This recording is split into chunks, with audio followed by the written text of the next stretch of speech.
அளவற்ற அருளாளனும் நிகரற்ற அன்புடையதுமாகிய எல்லாம் வல்ல அல்லாஹ் ஜல்ல ஷானஹு தஆலாவின் நல்லடியார்களே, பெரியவர்களே, தாய்மார்களே, சகோதர சகோதரிகளே, அல்லாஹ்வின் நலப்பெரும் கருணையினால், மாபெரும் கிருபையினால் ஜும்மா தின கடமைகளை நிறைவேற்றுவதற்காக நம்மை எல்லாம் அவங்களுடைய இல்லத்தில் ஒன்றுபட செய்திருக்கின்ற நல்ல செய்திகளை சொல்லிய வண்ணம் செயல்பட எனக்கும், செவிதாழ்த்தை கேட்கின்ற வண்ணம் செயல்பட உங்களுக்கும் அல்லாஹ் அருள்வாளிப்பாடாக. அல்ஹம்துலில்லாஹ், அல்ஹம்துலில்லாஹி ரப்பில் ஆலமீன். அகிலங்கள் அனைத்தையும் படைத்து வளர்த்து பரிபக்குவப்படுத்தி காக்கின்ற ஏக இறைவனாகி அல்லாஹ் ரப்பில் ஆலமீனை நான் போற்றி புகழுகின்றேன். அவன்தான் வானங்களையும் பூமியையும் அவ்விரண்டுக்கும் மத்தியில் உள்ளவற்றையெல்லாம் யாருடைய எதுவுடைய உதவியும் இன்றி, எவ்வித முன்மாதிரியும் இன்றி தன்னந்தனியாக படைத்தான். படைத்தவர்களை வெறுமனே விட்டுவிடாமல் அவைகளுக்கு வேண்டியவைகளை வழங்கி தவணை வரை துல்லியமாக நிர்வகித்து வருகிறார். படைத்தலும் காத்தலும் அழித்தலும் அவனுக்கே உரியது. அவன் சதாவும் காரியத்திலே இருந்து கொண்டிருக்கின்றான். மனித அறிவுறுத்திக்கு அப்பாற்பட்ட மகத்தான ஆற்றல்களை தன்னகத்தை கொண்ட அந்த மாபெரும் நுட்பமான படைப்பாளனை நான் மீண்டும் மீண்டும் போற்றி புகழுகின்றேன்.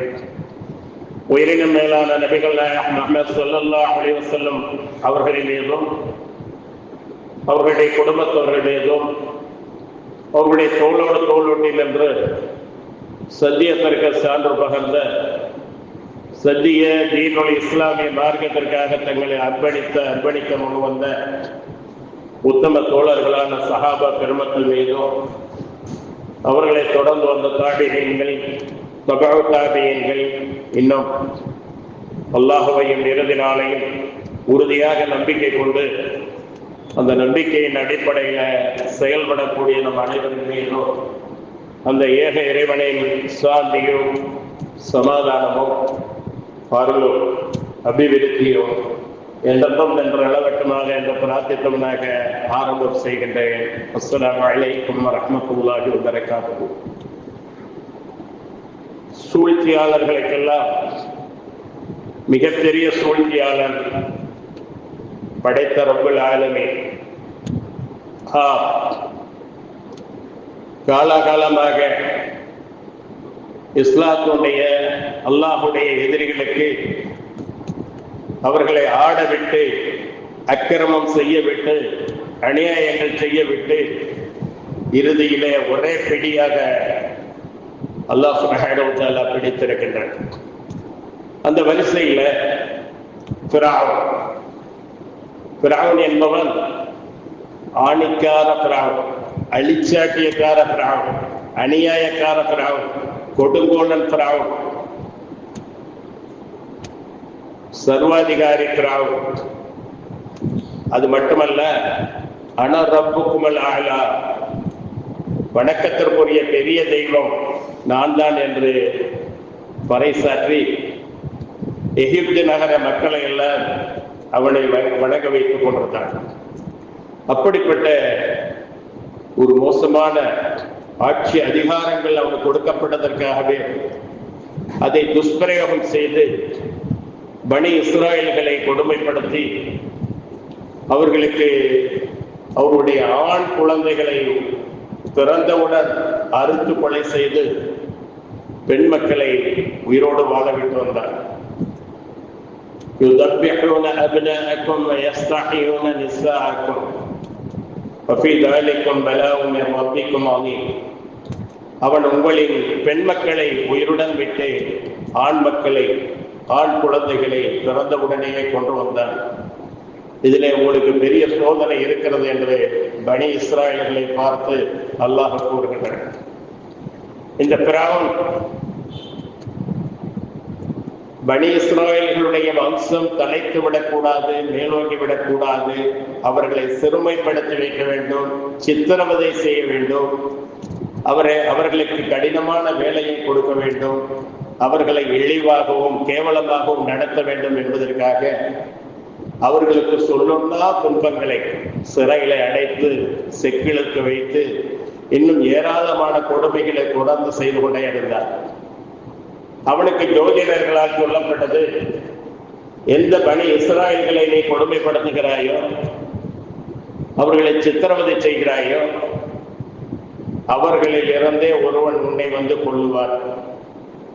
அவர்களுடைய பிள்ளைகளில் ஆண் பிள்ளை ஒன்று வளர்ந்து வந்து உன்னை கொள்ளும், உன்னுடைய அரசாட்சி எல்லாம் ஒன்றும் இல்லாமல் ஆக்கும் என்று சொன்னதற்கெனங்க அவன் பனி இஸ்ராயலுடைய அந்த ஆண் மக்களை எல்லாம் கொன்று வந்தான். பனி இஸ்ரவேலர்களில் தான் மூசா அலைஹிஸ்ஸலாம் அவர்கள் அவருடைய தந்தை அரண்மனை சேவகராக இருந்தும் அவர்கள் தன்னுடைய மனைவியோடு கூடியதிலே கர்ப்பம் வருகிறார்கள். அரண்மனை ஊழியர் என்ற காரணத்தினாலே அவர்களுடைய வீடு மட்டும் கண்காணிக்கப்படாமல் இருக்கிறது. ஏனென்றால் எங்கே பெண்கள் கர்ப்பமாக இருக்கிறார்கள் என்பதையெல்லாம் அறிந்து இவர்களுக்கு இத்தனை மாதம், இத்தனாவது மாதத்திலே குழந்தை பிறக்கும், அதை உடனே ஆண் குழந்தையாக இருந்தால் அறுத்து கொள்ள வேண்டும் என்று பனி இஸ்ராயல்கள் குடியிருந்த பகுதிகளில் எல்லாம் யாராவது கர்ப்பமாக இருக்கிறார்களா என்பதை பார்த்து அறிவதற்காக அறிந்து குழந்தை பிறந்தவுடன் பெண் குழந்தையா இருந்தால் விட்டுவிட வேண்டும், ஆண் குழந்தையா இருந்தால் கொன்றுவிட வேண்டும். இது ஃபிரௌனுடைய உத்தரவு. மூசா அலைஹிஸ்ஸலாம் அவர்களுடைய தாய் அவர்கள் குழந்தையை பெற்றெடுத்தார்கள். பெற்றெடுத்த குழந்தை ஆண் குழந்தை. இந்த குழந்தை நிச்சயமாக ஃபிரௌனால் கொல்லப்படுமே என்று அவர்கள் பயந்தார்கள். அப்படி பயப்படும் போது அல்லாஹ் சுப்ஹானஹு வ தஆலா சொல்கிறார், வஅவ்ஹைனா இலா உம்மி மூசா, நாம் மூசாவுடைய தாய்க்கு வஹி அறிவித்தோம் என்பதாக அல்லாஹ் சொல்கிறார். மூசாவுடைய தாய்க்கு வஹி அறிவித்தோம், இறை செய்தி அறிவித்தோம். இறை தூதர்களுக்குத்தான், ஆண்களாக உள்ள இறை தூதர்களுக்குத்தான் வஹி அறிவிக்கப்படும். ஆனால் இந்த மூசா அலைஹிஸ்ஸலாம் அவருடைய தாயாருக்கு அல்லாஹ் இறை செய்தியை அறிவித்ததாக சொல்கிறார். இவருக்கு பால் ஊட்டும், இவரை பற்றி நீ பயந்தால் கொன்று விடுவார்களோ, நம்மிடம் உள்ளது ஆண் பிள்ளை என்று அறிந்து கொண்டு விடுவார்களோ என்று நீ பயந்தால் இவரை நதியிலே போட்டுவிடு, நைல் நதியிலே போட்டுவிடு. அதை பின்தொடர்ந்து உன்னுடைய மகனை செல்ல சொல், அவரை நாம் பத்திரமாக திரும்ப உம்மிடம் சேர்ப்போம் என்று அல்லாஹ் சொன்னதற்கிணங்க ஒரு பேழையிலே வைத்து அந்த குழந்தையை ஆற்றிலே நைல் நதியிலே மூசா அலைஹிஸ்ஸலாம் அவருடைய தாயார் விட்டுவிட்டு அந்த மூசா அலைஹிஸ்ஸலாம் அவருடைய சகோதரியை, பிள்ளை தண்ணீரிலே போய்கொண்டிருக்கிறது, எங்கே போகிறது, என்ன ஆகிறது என்று நீ தூரத்திலிருந்தே கவனித்துக் கொண்டு வா என்று அந்த சகோதரியை அனுப்பி வைத்தார். இந்த குழந்தை எங்கே வந்தது என்று சொன்னால், அந்த நைல் நதியிலே குளிப்பதற்காக, அரண்மனைக்கு அந்த தண்ணீர் வந்து செல்வதற்காக அவர்கள் ஏற்பாடுகள் செய்திருந்தார்கள். அப்பொழுது அந்த புறத்துக்கு வந்த அந்த நதி பேழையோடு வந்த குழந்தையை ஃபிரௌனுடைய மனைவி கண்டெடுத்தார். கண்டெடுத்து விட்டு அதை கொஞ்சி மகிழ்ந்தார், முத்தமிட்டார்.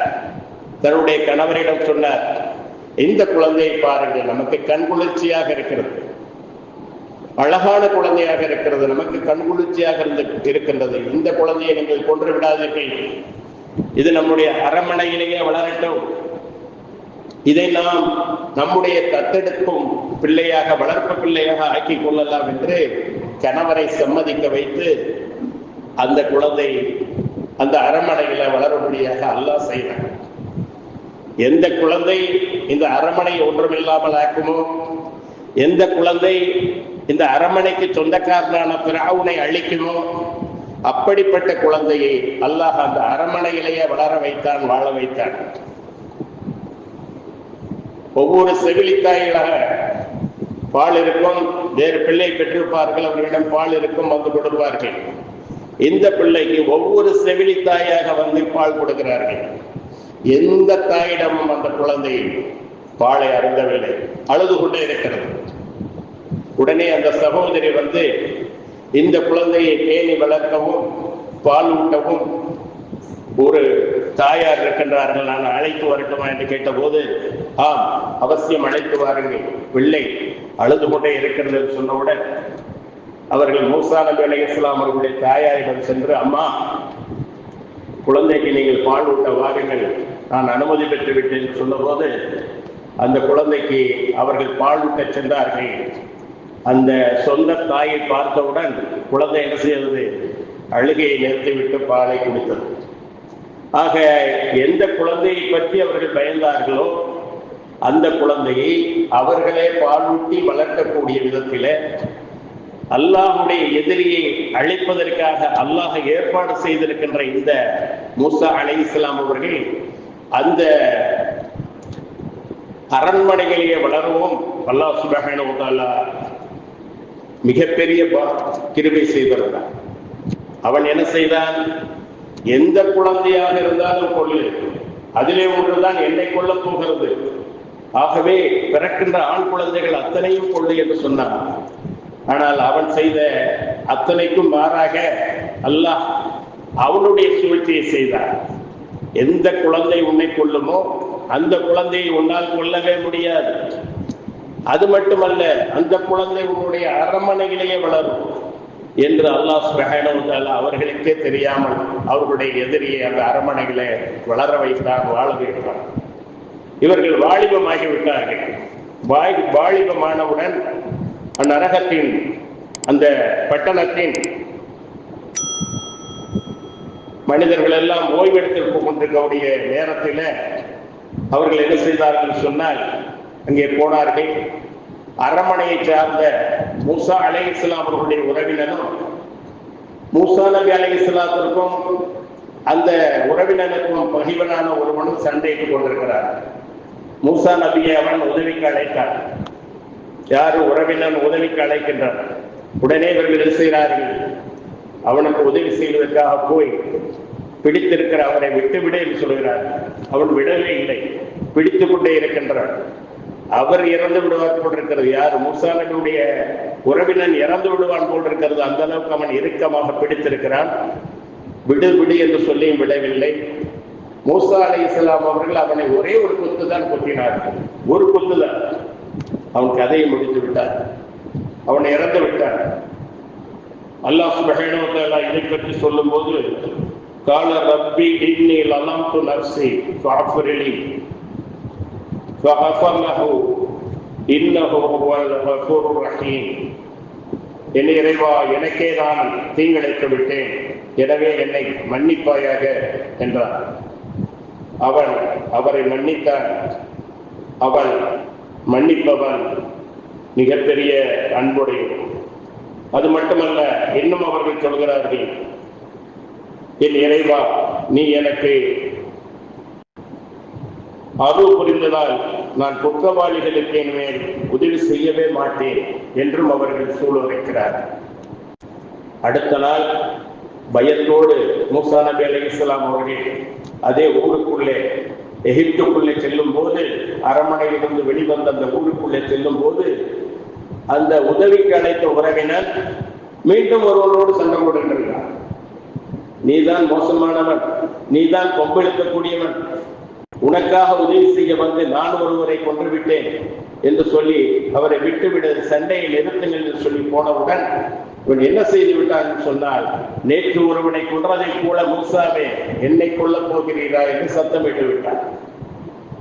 எல்லோருக்கும், ஊரில் உள்ள எல்லோருக்கும் தெரிந்து விட்டது. அப்ப நேற்று கொல்லப்பட்டவன் மூசா அலைஹிஸ்ஸலாம் அவர்களால் தான் கொல்லப்பட்டான் என்பதை அவர்கள் அறிந்து கொண்டார்கள்.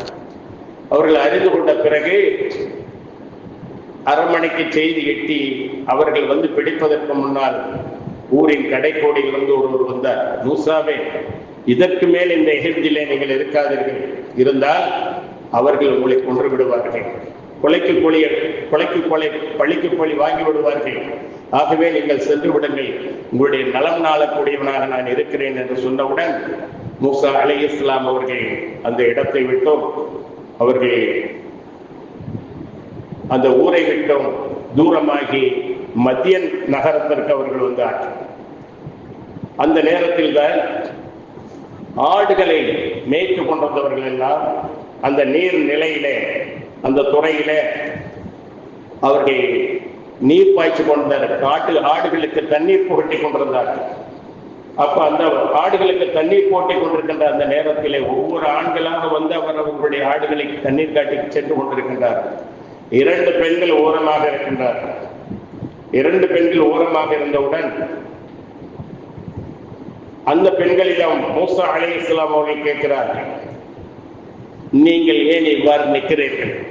உங்களுடைய ஆடுகளையும் வைத்துக் கொண்டு ஏன் நிற்கிறீர்கள்? என்ன காரணம்? உங்களுடைய பிரச்சனை என்ன என்று கேட்கும்போது, இந்த ஆண்கள் எல்லாம் தண்ணீர் புகட்டி விட்டு சென்ற பிறகுதான் எங்களுடைய ஆடுகளுக்கு நாங்கள் தண்ணீர் புகட்ட முடியும் என்று சொன்னவுடன், நீங்கள் என்னிடம் தாருங்கள் அந்த ஆடுகளை என்று அவர்கள் வாங்கி அத்துணை ஆடுகளுக்கும் தண்ணீர் புகட்டி பிறகு அந்த பெண்களிடம் கொண்டு வந்து கொடுத்துவிட்டு அவர்கள் என்ன செய்தார்கள்? தண்ணீரை புகட்டி விட்டு பிறகு ஒரு மரநிழலிலே போயிருந்தார்கள். அந்த மரநிழலிலே அவர்கள் இருக்கும்போது அவர்கள் கேட்கின்றார்கள், என்னுடைய ரப்பே, நான் பக்கீராக இருக்கிறேன், நான் ஒன்றுமில்லாதவனாக இருக்கின்றேன், நீ வழங்கக்கூடிய நல்லவைகளின்பால் நான் தேவை உடையவனாக இருக்கின்றேன், எனக்கு நீ அருள் புரிந்து எனக்கு உன்னிலிருந்து உதவி செய். அந்த பெண்களிடம் உதவி கேட்கவில்லை, வேறு வேறு நபர்களிடம் உதவி கேட்கவில்லை, படைத்தவனிடம் உதவி கேட்கிறார்கள். நீ அருளக்கூடிய, நீ இறக்கி அருளக்கூடிய நல்லவற்றின்பால் நான் தேவையுடையவனாக பக்கீராக நான் இருக்கிறேன், எனக்கு நீ உதவி செய்ய சொல்லி அந்த பிரார்த்தனை செய்த ஒரு சில நிமிடங்களில் அந்த 2 பெண்களில் ஒரு பெண் நாணத்தோடு வந்து, வெட்கத்தோடு வந்து, எங்களுடைய ஆடுகளுக்கு நீங்கள் தண்ணீர் புகட்டியதற்காக வயதான எங்களுடைய தந்தை உங்களுக்கு கூடித்தர அழைக்கிறார்கள் என்று கூட்டிக் கொண்டு போனார்கள். அவர்களும் சென்றார்கள். அவர்கள் தங்களுடைய அந்த வரலாறு எல்லாம் அந்த பெரியவர்களிடம் சொல்லி காட்டினார்கள்.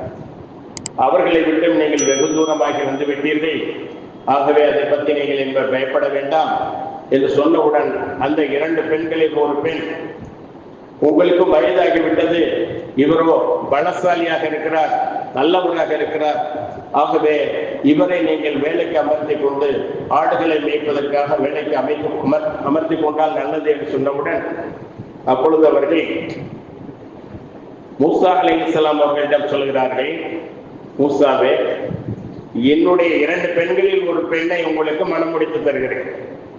ஆனால் எதன் அடிப்படையில்? உங்களிடம் தருவதற்கு மகர் ஒன்றுமில்லை, மணக்குடை இல்லாமல் திருமணம் இல்லை. திருமணம் முடிக்கும் ஆண்கள் பெண்களுக்கு மகரை கொடுக்க வேண்டும்.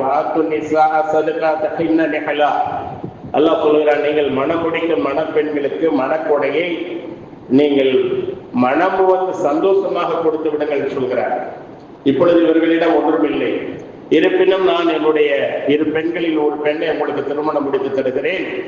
ஆனால் நீங்கள் என்னிடம் 8 ஆண்டுகள் ஆடு மேய்க்க வேண்டும், அதை மகராக்க வேண்டும், சம்மதமா? நீங்கள் 10 ஆண்டுகள் அதை செய்தாலும் எனக்கு சந்தோஷம்தான். அப்பொழுது மூசா அலைஹிஸ்ஸலாம் சொன்னார்கள், உங்களுக்கும் எனக்கும் மத்தியிலே உடன்படிக்கை முடிவாகிவிட்டது, அல்லாஹ் சாட்சி, நான் 8 வருடம் ஆடுகளை மேய்த்து உங்களுக்கு தந்தாலும், அல்லது அதை இன்னும் 2 வருடம் அதிகப்படுத்தி 10 வருடமாக ஆக்கி தந்தாலும் என் மீது குற்றம் இல்லை, சரிதானே என்று சொல்லி அந்த 8 வருடம் ஆடு மேய்க்கக்கூடியதை மகராக்கி அவ்விரு பெண்களிலே ஒரு பெண்ணை மூசா அலைஹிஸ்ஸலாம் அவர்கள் திருமணம் செய்து கொண்டார்கள். ஆக இவ்வாறு அல்லாஹ் சுப்ஹானஹு வ தஆலா அவனுடைய அந்த அடியாரை, எப்படிப்பட்ட அடியார், ஒருவரை கொண்டிருக்கிறார். மேலும் மூசா அலைஹிஸ்ஸலாம் அவர்களுக்கு வார்த்தைகள் சரளமாக வராது, கொன்னி திக்கி திக்கி பேசக்கூடியவர்கள் அவர்கள். ஆனாலும் அல்லாஹ் இவர்கள் தான் தூதர் என்று முடிவெடுத்து அவர்களுக்கு அந்த எல்லா விதமான அந்த தூதருக்குள்ள தன்மைகளும் ஏற்படுவதற்காக அல்லாஹ் படிப்படியாக அவர்களை பண்படுத்தி அவர்கள் அந்த தவணையை முடித்துவிட்டு குடும்பத்தோடு கிளம்பும் போது தூரத்திலே ஒரு நெருப்பை காணுகிறார்கள். அப்பொழுது தன்னுடைய குடும்பத்தாரிடம் சொல்கிறார்கள், அதோ ஒரு நெருப்பு தெரிகிறது, அதன் மூலமாக நாம் செல்லும் வழியை அறிந்து கொள்ளலாம், அல்லது குளிர் காய்வதற்காக அந்த நெருப்பு கங்குகளில் ஒன்றை நான் எடுத்து வருகிறேன் உங்களுக்கு என்று சொல்லி குடும்பத்தினரை எல்லாம் அமர்த்தி விட்டு அவர்கள் சென்றார். மூசா நபி அலைஹிஸ்ஸலாம் அந்த பள்ளத்தாக்கை நோக்கி சென்றார். அது துவா என்று சொல்லக்கூடிய புனிதமிக்க பள்ளத்தாக்கு. அதில் இருக்கின்ற ஒரு மரத்தின் பின்னால் இருந்து அசரீரியாக மூசாவே என்று ஒரு சத்தம் கேட்டது. நான் தான் அகிலங்களின் அதிபதி அல்லாஹ் என்று அல்லாஹ் அவர்களோடு திரைமறைகளே உரையாடினார். அல்லாஹோடு உரையாடக்கூடிய அந்த பாக்கியம் அவர்களுக்கு கிடைத்த உடனே அவர்களுக்கு பூரிப்பு, கடுமையான மகிழ்ச்சி. அல்லாஹ் நம்மோடு பேசுகிறானே என்று. என்ன உம்முடைய கையிலே? அல்லாஹ், இது எனது கைத்தடி. இந்த கைத்தடியை கொண்டு நான் ஆடுகளை ஒருங்கிணைப்பேன், அவைகளுக்கு வேண்டிய இலைதலைகளை பறித்து கொடுப்பேன். ஒரு இளைப்பாறுவதற்காக அந்த கைத்தடியின் மீது சாய்ந்து நான் உட்கார்ந்து கொள்ளுவேன். இந்த கைத்தடி எனக்கு பல பயன்கள் தரக்கூடியதாக இருக்கிறது என்று அல்லாஹோடு உரையாடக்கூடிய அந்த உரையாடலை அதிகப்படுத்த வேண்டும், பேசிக்கொண்டே இருக்க வேண்டும், நிறுத்திவிடக் கூடாது அல்லாஹ் என்று சொல்லி அவர்கள் அந்த தடியுடைய பயன்பாடுகளை எல்லாம் விவரித்தார்கள். சரி, அந்த கைத்தடியை தூக்கி போடுங்கள் என்று அல்லாஹ் சொன்னார். அவர்கள் அதை போட்டார்கள். பெரிய பாம்பாக இருந்தது. உடனே எடுத்து வைத்தார்கள், ஓட்டம். மூசா அலைஹிஸ்ஸலாம் அவர்கள் அந்த பெரிய பாம்பை பார்த்தவுடன் உடனே என்ன செய்தார்கள்? உடனே அல்லாஹ் சொன்னார், லா தஹாஃபு யா மூசா, நீங்கள் பயப்பட வேண்டாம் மூசா, என்னுடைய தூதர்கள் என்னிடத்துல பயப்பட மாட்டார்கள். எதற்காக இதை பார்த்து பயப்படுகிறீர்கள்? திரும்பவும் அதை எடுங்கள் என்று சொன்னவுடன் அவர்கள் பயந்து கொண்டே வந்து, பாம்பாக இருக்கிறதே, தடியாக இருந்தால் பரவாயில்லை, அல்லாஹ் பாம்பை தூக்க சொல்லுகிறானே, பிடிக்க சொல்லுகிறானே என்று அவர்கள் அதை கையில எடுத்தவுடன் திரும்ப கைத்தடியாக மாறிவிட்டது. பிறவுனிடம் நீங்கள் செல்ல, இது ஒரு அத்தாட்சி. இந்த கைத்தடியை நீங்கள் போட்டால் அல்லாஹுடைய உத்தரவு கொண்ட பெரிய பாம்பா. இரண்டாவது, உங்களுடைய பை, சட்டை பைக்குள்ளே இருந்து கையை வெளியிடுங்க. அதே போல அவர்கள் சட்டை பைக்குள்ளே கையை நுழைத்து வெளியே எடுத்தார்கள். சூரியனில் இருந்து வரும் அது கூட ஒரு பெரிய பிரகாசம், ஒரு வெளிச்சம் இந்த கையில் இருந்து ஒளி வீசுகிறது. இந்த இரண்டு அத்தாட்சிகளோடு நீங்கள் பிராவனிடம் செல்லுங்கள். அவன் அநியாயத்தில் மிகைத்திருக்கின்றான். அவனுக்கு நீங்கள் இதமாக இணக்கமாக எடுத்து சொல்லுங்கள். அவனிடம் கடின வார்த்தைகளை பேசாதீர்கள். நீங்கள் தாவா செய்ய போகிறீர்கள். அநியாயக்காரன் என்றாலும் அல்லாஹ் நாடினால் அவனுக்கும் ஹிதாயத்து கிடைக்கலாம். அதனால் நீங்கள் நளினமாக, மென்மையாக, ஏக இறைவன் அல்லாஹ் ஒருவன் தான், அவனை மட்டுமே நீ வணங்கி வழிபட வேண்டும், பனி இஸ்ரவேலர்களை விடுதலை செய்ய வேண்டும் என்றெல்லாம் சில கோரிக்கைகளை முன்வைத்து அவனிடம் நீங்கள் செல்ல வேண்டும் என்று சொன்னவுடன், அப்ப மூசா அலைஹிஸ்ஸலாம் அவர்கள் சொல்கிறார்கள், என்னுடைய ரப்பே, என்னை படைத்தவனே, நான் அவர்களில் ஒருவனை கொன்று விட்டேன். அதன் காரணமாக நான் போனவுடன் என்னை அவர்கள் கொன்று விடுவார்களோ என்று எனக்கு பயமாக இருக்கிறது. மேலும் நான் அவர்களுக்கு மத்தியிலே நீ சொன்ன இவைகளை எல்லாம் பிரச்சாரம் செய்வதற்கு எனக்கு தொண்டையிலே முடிச்சிருக்கிறது. கொண்டு திக்கி பேசக்கூடியவனாக இருக்கின்றேன். என்னுடைய சகோதரர் ஹாரூன் அவர்கள் அருமையான முறையிலே நாவன்மையோடு நல்ல முறையிலே அவர்கள் பேசுவார்கள். அவர்களை எனக்கு பக்கபலமாக ஆக்கித்தர வேண்டும் என்று கேட்டவுடன் அல்லாஹ் சுப்ஹானஹு வ தஆலா, உம்மை அவர்கள் ஒன்றும் செய்துவிட முடியாது. அடுத்ததாக நீர் கேட்ட ஹாரூன் அலைஹிஸ்ஸலாம் அவர்களையும் நான் இறை தூதராக ஆக்கி உம்முடைய கரத்தை வலுப்படுத்தி நீங்கள் இருவரும் அவனிடம் செல்லுங்கள் என்று அல்லாஹ் சுப்ஹானஹு வ தஆலா சொன்னார். சுப்ஹானல்லாஹ். எப்படி அல்லாஹ் சுப்ஹானஹு வ தஆலா அந்த ஃபிரௌனையும் அவருடைய கூட்டத்தாரையும் அழிக்க வேண்டும் என்பதற்காக எத்தகைய ஏற்பாடுகளை செய்தான் என்பதை குர்ஆன் நெடுகிலும்.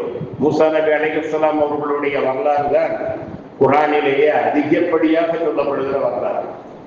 குர்ஆனிலே 25 நபிமார்களுடைய பெயர்கள் சொல்லப்பட்டிருக்கிறது. அவர்களுடைய வரலாறுகள் அங்கும் இங்குமாக சொல்லப்பட்டிருக்கிறது. ஆனால் மூசா நபி அலைஹிஸ்ஸலாம் அவர்களுடைய வரலாறை திரும்ப திரும்ப அல்லாஹ் சொல்லுகிறார். அதிகமாக அவர்களுடைய வரலாறு தான் இடம்பெற்றிருக்கிறது. ஆக அப்படிப்பட்ட மூசா அலைஹிஸ்ஸலாம் அவர்களும் ஹாரூன் அலைஹிஸ்ஸலாம் அவர்களும் அல்லாஹ் இடத்திலே உத்தரவு பெற்று அரண்மனைக்கு செல்லுகிறார்கள். அரண்மனைக்கு சென்ற பிறகு என்ன நிகழ்கிறது என்பதை இன்ஷா அல்லாஹ் நாம் பார்க்கலாம். முதல் உரையை நிறைவு செய்கின்றேன். வாஹிர் தாவானா அல்ஹம்துலில்லாஹி ரப்பில் ஆலமீன். அஸ்ஸலாமு அலைக்கும் வரஹ்மத்துல்லாஹி வபரகாத்துஹு.